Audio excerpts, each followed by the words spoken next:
Turn the lights back on. Wow. Retro electro tech. When real audio ruled the world. Greetings, ladies and gentlemen. I am Retro Ernest of Retro Electro Tech. Welcome to my shop. I'm originally from the Los Angeles area of Southern California.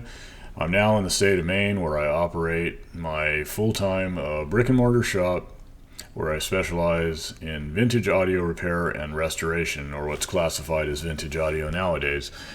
So this video here is actually a redo of a topic I've covered before concerning vintage audio repair and restoration expectations. And the reason I'm redoing things is just to kind of streamline things a little bit better.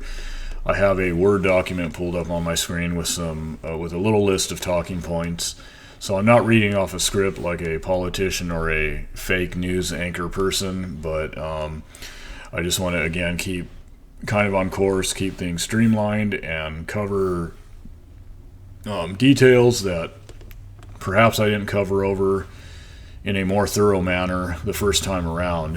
And that being said, this is with a prospective customer in mind, or shall I say the more serious shopper, the prospective customer that is interested in more detail because they're at that point where they're serious about having a proper repair or some restorative work performed on their prized piece of vintage audio.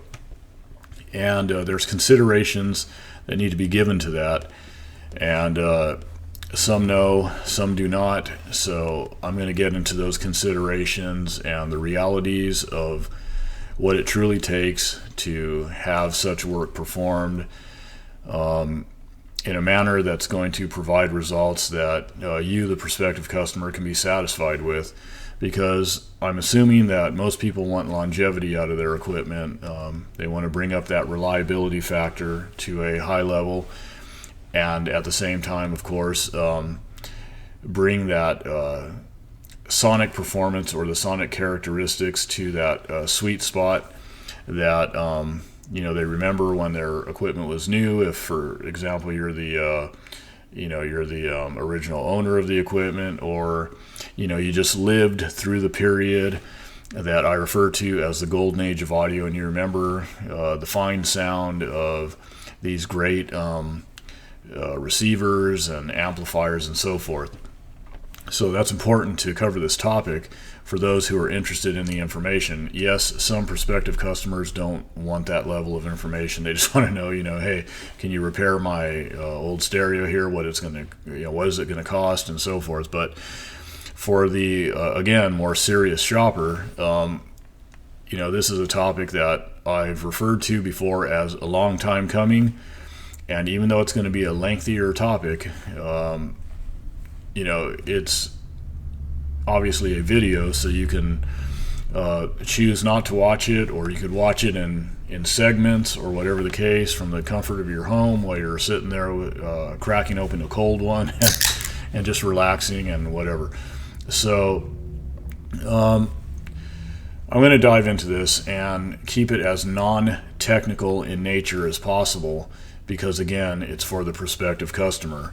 I know some of you out there who have a good solid grasp of technical terminology and the technical workings of audio equipment may find this video a bit humdrum and what have you. But again, it's something you can choose to watch or decline and all that good stuff. So there you go. And when it comes to restoration work, again, I'm going to touch on really important considerations and common components that are known to produce problems now that this equipment is multiple decades old, and what those problems consist of. And I'm going to get into a little detail as to what that is and what you can realistically expect and so forth and so on. Just keep that in mind. You've been forewarned that it's a little bit more basic, and it's going to be a bit more lengthy. So if you're gonna grab a hold of the ape hanger handlebars and go along for the ride, feel free to do so. One thing I want to point out too is that I have zero aversion whatsoever when it comes to face-to-face communication with prospective customers, active customers, or whoever. Or, at the very least, I'm not, opposed to, taking telephone calls. I operate my business to old school standards still. So, in other words, I give people my time, even though I'm a very, very busy man. But that's what I believe in. So, that's what it's going to be. So, anyways, I don't use the internet or email as a means to hide from customers. But in this day and age, I recognize it as an effective tool to do, again, what I'm doing now and providing some videos that people can sit and watch at their leisure and all that good stuff. So one thing I want to touch on, and I think it's pretty obvious, is that when it comes to restoration work, and I'm going to put a bit more emphasis on restoration level work. Now, there's different levels of restoration that can be or that is going to be considered, but the reason why I'm going to focus more on restorative work is because, again, the age now of what is classified as vintage audio, and on account of age, there's electronic components within this equipment that start to degrade, break down, and has a tendency to present problems, and I'm going to get into those a bit. So that's why I'm going to touch on restoration a bit more, and as opposed to just quicker, straightforward, wham, bam, thank you, Sam kind of repairs. Even though I do perform those, and I do so cautiously and on a case-by-case basis, because there's condition issues to consider. Sometimes if a piece of equipment is in really rough shape, sometimes I will advise a prospective customer as to why it's not a good idea just to perform a quick repair when there's sort of a train wreck, so to speak, waiting to happen within that piece of equipment. Okay, and although depending on condition, once again, I will perform relatively straightforward repairs to restore function. You got to understand that a piece of equipment may go on for a while. I have no way of predicting when other failures are going to occur exactly, but a piece of equipment may continue on for some time after that. But when they do fail, you have to understand that unless the technician did really bad work, that failure is not going to be on account of that repair that technician just performed. If it was a good, solid repair and performed meticulously and to factory spec or better, and all the soldering is fantastic, the parts used were cream of the crop, and the part that replaced the original was a nice match in terms of specifications and the parameters that are necessary to fulfill the replacement role or substitution role of that original part, and so forth, then there's not going to be any issues. But sometimes people don't understand that, and I think that this is a good education resource here to clarify that, not only for myself, whether you're contemplating using me or another technician, that's neither here nor there, but I think that when you understand the realities, once again, this is about reality checking and realizing that, wow, there is a lot of things to consider in equipment this old, and there's that price of admission that's going to have to be paid when you're getting into collecting or getting back into what is now vintage audio, and it's fantastic gear. That's why I stand behind it. That's why I believe in it. It sounds beautiful when it's performing the way that it should be performing, the way it was designed to perform, and it's fantastic, but it needs TLC, and when you do that, and when you're able to put into it what it truly needs, then you'll get back something really, really fantastic. And just the reliability factor alone, the fact that this equipment was made to be serviceable, unlike many other throwaway consumer electronics of this day and age, and things that are just not really made to be serviced because the way they're designed, accessibility, and the fact that we're talking about equipment that just yeah, the way it's laid out, the type of componentry inside the piece of equipment, and a lot of chip technology, processor technology that just really wasn't made to repair. This is equipment that is not really made to be serviced at the component level, okay? Whereas what is now vintage audio, it's fantastic that we can go into it and work on it at the component level and do actual tech work and really go in and perform, real diagnostics and so forth, and just get down to the meat of the matter. So anyways, let me go ahead and move on. And, obviously, too, what I'm about to say is something that, I think, well, I guess for lack of a better term, let me just say it again. It's obvious, right? Condition plays a huge role in really what it's going to take to, what it's going to take to bring a piece of equipment back to where it needs to be. It's like Forrest Gump said, right?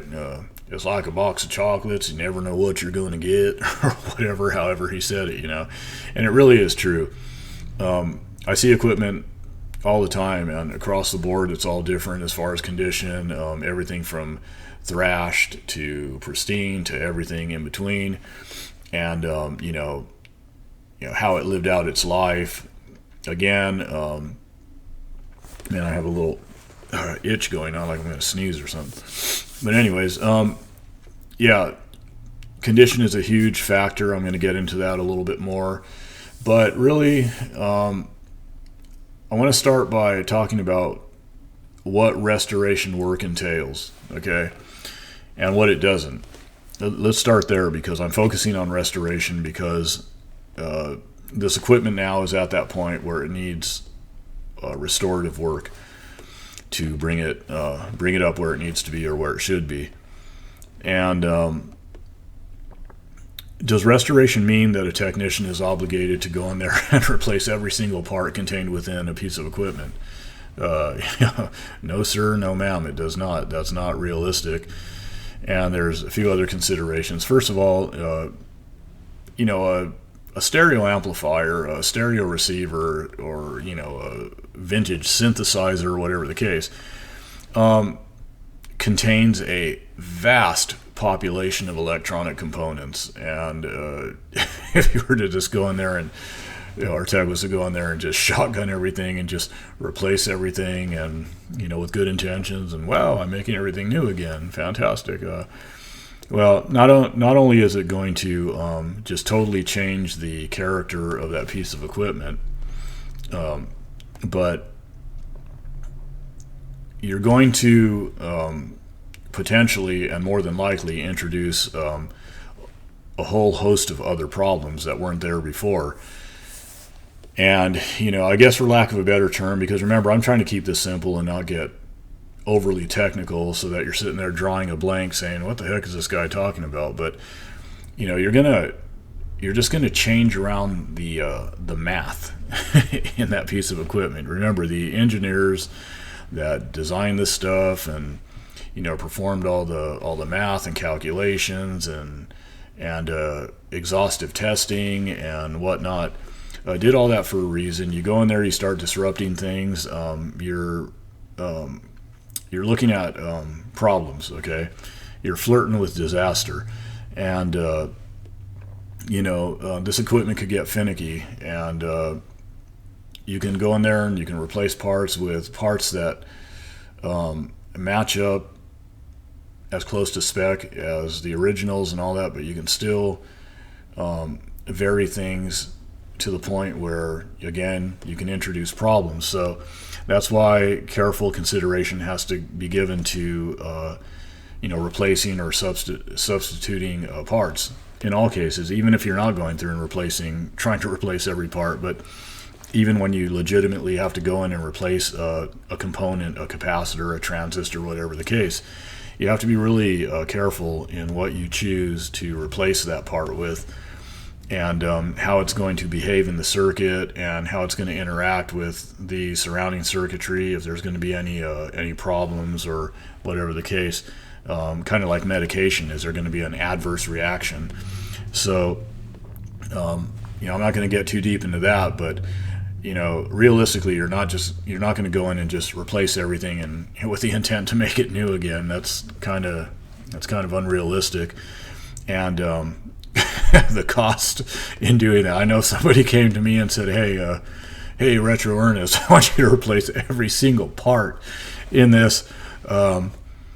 I'm going to tell them, hey, you might have to pull a second mortgage on your home because it's going to be quite an endeavor, and anyways, but the point is that also too, it's not necessary because many of the parts within your piece of equipment are very resilient. They're going to be functioning long after you and I are probably planted in the dirt, and that's just a fact. So some components just don't respond negatively to age like others do, and some are just fine. You can test them backwards and forwards and back and forth again and again, and they're performing just fine.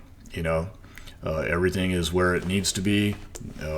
These parts are within tolerance. They're not showing any indicators of wear and tear beyond what is normal, and everything is all good. And on that note, though, there are components within this equipment that don't age well, and they will drift out of tolerance, and I'm going to get into that. And those are the things during a restoration process that a technician is going to pay attention to, and other things as well, of course. A technician is going to go through the process and evaluate the inside of a piece of equipment, go through and really examine circuit boards and check solder joints and the connectivity of components, as far as, again, solder joints. We're going to look at traces, make sure that there's no problems there, make sure that the integrity of circuit boards and all that is where it needs to be, the integrity of wiring and connections and connectors and whatnot. Go through and probe around and check the values of such things as resistors and other capacitors and this and that, and diode function, and make sure diodes are forward biasing and functioning as they should, and everything is where it needs to be, and so forth and so on. The list goes on. But again, there's a lot of parts that are resilient that are going to do just fine during that testing, and we're going to go through and probe around and monitor voltages, make sure voltages are within the ranges that they need to be according to specifications, factory spec, and all that. And so there's going to be a lot going on to assure that everything is looking healthy otherwise, in addition to removing parts that are known to be problematic and that are known to be troublemakers, or parts that have in fact drifted out of tolerance. So and that's what restoration work actually entails. And of course, such things like, we know that controls like potentiometers, your volume control and balance and tone controls sometimes get a bit noisy, or sometimes they get very noisy, even to the point where, you experience some signal loss when you're kind of messing around with the control. The signal cuts in and out and all that because of pots that get really dirty, and, dust works their way in, all that stuff. I'll talk about that later. And these things need to be cleaned out and re-lubricated again, and to quiet them down, and so forth and so on. There's things like that are part of the restoration process, of course, but it certainly doesn't entail going in and replacing every single part. So that's really what a restoration consists of, is bringing it back to that acceptable level of function, bringing it back to factory spec, or as close to, or sometimes better in some cases, depending on design and so forth, if you're improving upon things a bit. without modification, because I don't perform modifications. I like to restore equipment as close to its original state as possible. So that's kind of what I wanted to touch on here. And I'm not going to get into a lot of detail as far as, what parts, function in what way and all that, because you don't need to know that. Again, this is geared toward the prospective customer, but just know, like I said, that, for example, when we're going in and checking resistor values, resistors have to function, as do most parts, within a certain tolerance zone in order to work properly. For example, this resistor here, which is just your common run-of-the-mill carbon composition resistor, it has a value assigned to it. In this case, 2200 ohms. Don't worry about what that is. If you know what it is, great. But that 2200, that value there, needs to stay within a tolerance zone. In this case, 10%. So you don't want to see that 2200 or what should be 2200 drifting outside of that 10% zone, either high, low, or whatever the case. It doesn't matter. And in some situations, depending on where this resistor is in circuit, what type of function it carries out, realistically, if it drifts out of that zone a little bit, it's not going to really change things to the point where your piece of equipment is going to fail or you're going to notice anything. But if it starts to drift too far out of tolerance, then yes, it could bring about problems, obviously, and result in failures and diminished performance and all that, and things that you will notice. But for the most part, these are common components that will kind of drift out of tolerance for various reasons. Sometimes it's condition, environment, how a piece of equipment was stored. Was it exposed to, humidity, high levels of humidity and moisture, or just, dampness, whatever the case? Did the inside of the equipment get wet because it was stored down in a basement? Whatever the case, things like that. There's all kinds of variables. Or were there issues with these components running really, really hot? And sometimes that's by design. Sometimes parts like this will run hot, and it doesn't mean that there's a problem, but it's just part of the design and what their function is, where they are in the circuit, and all that. It's not uncommon.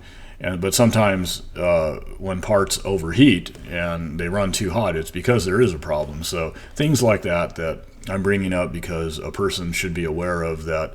A technician, when going through a piece of equipment, is going to bring this to the attention of a prospective customer a lot of times. Say, hey, there's a lot of resistors in there that are out of value, and they've drifted quite a bit because things were getting hot in there and all that. And you're like, oh, well, I've heard that before. Yeah, I understand. And you don't even have to know all the technical aspects of that. And then you have parts. You hear a lot in the audio community about electrolytic capacitors, which this is an electrolytic capacitor. Again, don't worry about what it is, what it does, but it contains a chemistry that, over time will degrade. It degrades with age. The chemical electrolyte, starts to degrade, and there's other issues as well. But and there's various modes in which these can fail. But they start to degrade over time. And internally, things like ESR, which is equivalent series resistance. Again, I'm just bringing that up because the internal resistance of a capacitor may start to increase, and the capacitor may start, running hotter, and it's kind of like a dog chasing its tail. It's kind of like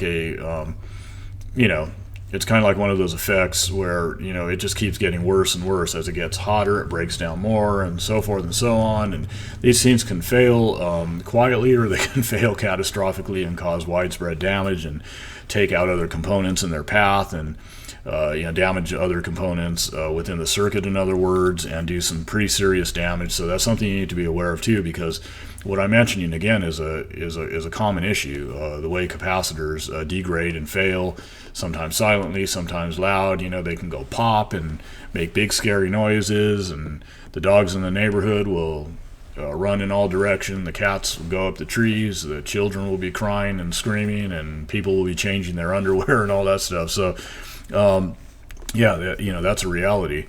And I'll tell you guys a little funny thing. One time, some of you know that I am or was or whatever a professional photographer for a long time. I shot, fashion and glamour, out west and even here for a while too. This used to be my studio, in fact, and I had my shop in another place, and I brought this out before, but no, I was photographing a fashion model one time, and she was putting on her makeup, getting all ready, and I had some big power packs, for lighting purposes. Some of you might know what those are, but I had some big old packs, and I was running them while she was putting on her makeup, and I was setting up gear and all that stuff. And these big power packs that the flash heads plug into, and they dump a lot of energy, of course, to produce that big flash. And there's really large capacitors in these power packs, and some of you might know where I'm going with this, but there's banks of capacitors, big capacitors, but anyways, one of those capacitors failed. It let loose, and it sounded like a shotgun blast. Boom! It just boom, and the power pack, shut down. But that big boom, that that model, she came out of her chair like a scared cat, just and in retrospect it was really funny, and she laughed as well, after the fact. But these things can fail catastrophically is the point, and vent open and kaboom and all that stuff. And during that time, they can really cause some damage and dead short and all that, and even damage something like what you're looking at here, a power transformer, and which I think most of you know what a power transformer is. If you have an interest in looking it up, just look it up. You can even do more research on electrolytic capacitors and all that stuff. But this capacitor was pulled from the power supply section of a receiver and all that stuff, and they store a lot of energy as a point, and depending on their size and whatever. But if something like that fails catastrophically and takes out like a power transformer, especially a big beefy power transformer like what you see in big amps and stereo receivers, it can be almost impossible to replace it because of availability. And if you do find one through a surplus outlet, or more than likely somebody selling one on the big auction site that has parted out another stereo or amp and a donor unit, then you're going to pay handsomely for it because of they're just not cheap, and the availability and all that stuff. They don't, you can't go out. You can't go out to a transformer tree and just pick one, or they're not sitting on shelves anywhere, as you might imagine. Some of you know that some of the parts, the more proprietary parts that are not really common components that you could just find at an electronics supply distributor or whatever. So there you go. So things to consider as to why this equipment does need various levels of restoration. And again, condition plays into that a lot, but these known troublemakers, if you will, or problem children in terms of electronic components that just don't age well, even including some transistors in solid state equipment. And if you don't know what a transistor is, let's just say for the sake of this topic here, within the audio path, or in the amp section there, you might have a signal transistor that's part of what it does is to it takes that smaller signal and amplifies it to a bigger signal, so you can hear it out the speakers and all that. So same thing. Some transistors very resilient. They're known to just keep going and going, but there are some that are on the poop list, and they're known to bring about problems, fail, or they get noisy, they get electrically leaky is the term, and you can kind of hear some crackling and pops and just funny noises and all that stuff. And sometimes they just will fail in a way where you might experience diminished volume on one side, whatever, or they fail altogether, and you get no sound, and whatever, they just go away, poop the bed. So things like that. Problem components, things that are known to age poorly, are things that need to be considered, and that's where restoration work comes in. And I've explained before that I could go in and perform a quick wham bam thank you Sam kind of repair, and even though I do it right, it's still surrounded by a population of components that are old, 30, 40, 50 plus years old, whatever. And I might, restore function, of course, to your piece of equipment. And because, it's functioning and it sounds okay, you're cranking it up, and the other surrounding components that are in a weakened state, they're in a degraded state, will just finally just throw in the towel and say, look, I'm done, I've had enough, and boom, lights out, I'm gone. And then your piece of equipment fails again, and sometimes it might even fail in a way that it damages the repair that I just performed. And is that the fault of myself or another technician? No. Sometimes, yes, the technician may just do bad work, but I do meticulous work. I know what I'm doing, and it's not that I'm saying that to toot my horn, but it's just I'm very conscientious. I love what I do. I love the equipment I work on. I brought that out before. Despite the pressures and the stresses of just business in general and trying to keep a brick and mortar shop going and all that stuff, I do really love vintage audio. I'm retro earnest for a reason. I've said this before. I talk the talk. I walk the walk. This is my thing. So, I really put a lot into the equipment. I work meticulously on it. So that's why I say, yes, there's technicians out there that sometimes will do a crappy job. But, again, when the work is performed properly, despite the best effort, sometimes, things will fail around it, damage the repair that a good technician just performed, so forth and so on. So a prospective customer needs to understand that aspect of things too, and just realize that this is why in this day and age, the scene has kind of changed. My viewpoints on, or my viewpoint as to how I work on this equipment has changed. That's why I will take certain repairs on a case-by-case basis, because if I determine that there's just a lot of other stuff going on, I might say, I'd rather not take this because, yeah, I can restore function for you, but hey, this thing is not looking good. It has a lot of parts in there that look pretty stressed, or, there's these electrolytic capacitors that may go anytime, that some of them are not looking so good. They're starting to get leaky. Not only electrically leaky, but these electrolytic capacitors too, I forgot to mention, will actually physically leak sometimes and leak their contents. You'll see the chemistry leaking out of them, or sometimes they start to bulge and all that. So if I see things going on and I just determine that, why do I want to take the customer's money and all that? And some guys, that's what they're all about. I'm not talking about this stuff, since I just brought that up, I'm not talking about this type of stuff to promote scare tactics and all that, to scare you out of spending more money. I can care less about that. That's not how I roll. That's not how I operate. But the fact of the matter is that this stuff does need to get done at some point. If you want this piece of equipment to perform reliably, maybe it's going to be, maybe it's a cool collectible receiver that is going to prove to be a legacy piece of equipment. In other words, you're going to pass it down to a son, a grandson, whatever, or a grandchild.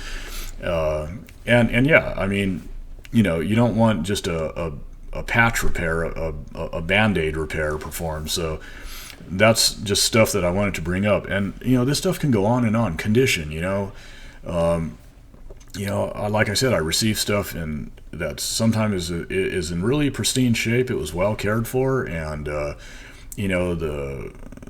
customer is perhaps the original owner and knows the history of this piece of equipment. It's had some preventive maintenance performed, or whatever maintenance, and has had some other types of repairs performed over its life by competent hands, professional hands.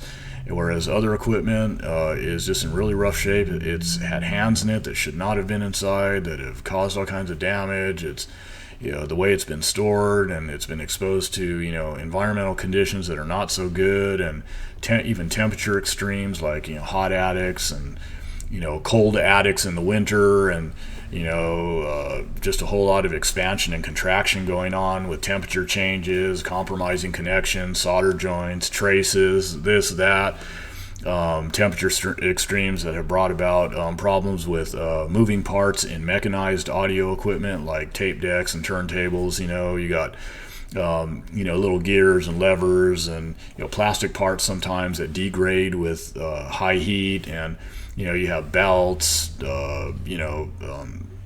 idler wheels and pinch rollers and things like that. And again, I talk about degraded lubricants a lot in a lot of this equipment, like turntables and decks, that greases that become very viscous. They thicken up, they start to get sticky, more like an adhesive than a lubricant. There's a lot that needs to be cleaned out properly, and things that need to be disassembled, of course, cleaned out, relubricated, and so forth and so on, and relubricated with the proper lubricant. The list goes on and on. So you can see where I'm going with this, that restoration work is a necessity in this day and age. And that doesn't mean that I won't take on smaller repairs. I'm not saying that, but I need to evaluate them on a case-by-case basis. So, that's kind of what I'm trying to say. And if I do perform, just a kind of a quicker repair, a quick parts replacement, or I clean some pots for you, I'm not going to do your dishes for you when I say clean pots, but you know what I mean, your potentiometers, your controls, your and whatnot. You just need to understand that I'm not responsible, or as any other tech, for other failures, because you just weren't able to go that extra mile and fund a restoration, and that's fine. That's not my business. I'm not judgmental in that regard. Sometimes a person can't do it, sometimes a person can, but they just don't want to. They don't want to put the money into that, and that's fine too. It depends what a piece of equipment means to a particular person.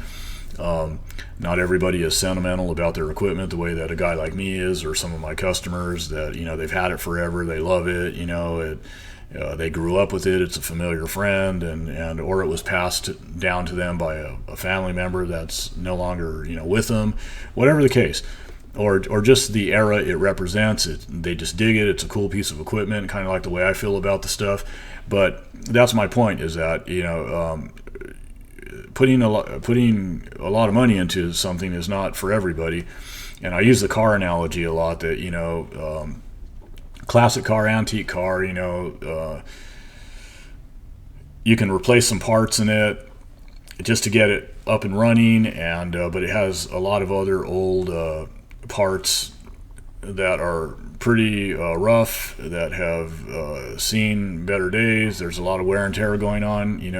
You've replaced some parts, you can use it for a while, it's trucking down the road pretty good, you're getting some time out of it, and all of a sudden, boom, it poops the bed and you're left stranded on the side of the road, because the fact that it just needs full bore restoration work to bring it to that level of reliability where you're going to be able to squeeze a lot of years or decades out of it. And there's that price of admission, and this stuff can get expensive. I brought this out before.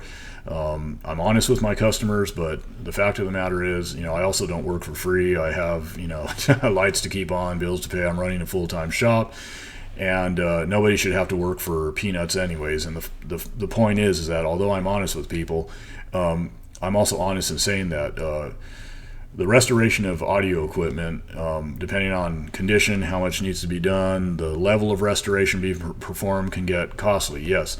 But what you're getting back from it is something that you're going to have to put place the value on. And some people, it's not all about the money. They're not interested in resale. It's not something they're going to keep and maybe pass on. So money's really not the issue there. It's what they're going to get back and enjoyment and so forth. So that's the stuff I wanted to cover, guys. And I could go on and on about it, and I probably missed some things. But this video is long. I understand that. So I'm going to cut it here, and I'm going to say what I always say: peace, love, and music, and the vintage audio that brings it to your ears. Till next time, you guys take care of yourselves. And if you have any questions, feel free to contact me. That's what I'm here for. Again, take care. This is a poor man's shoe production.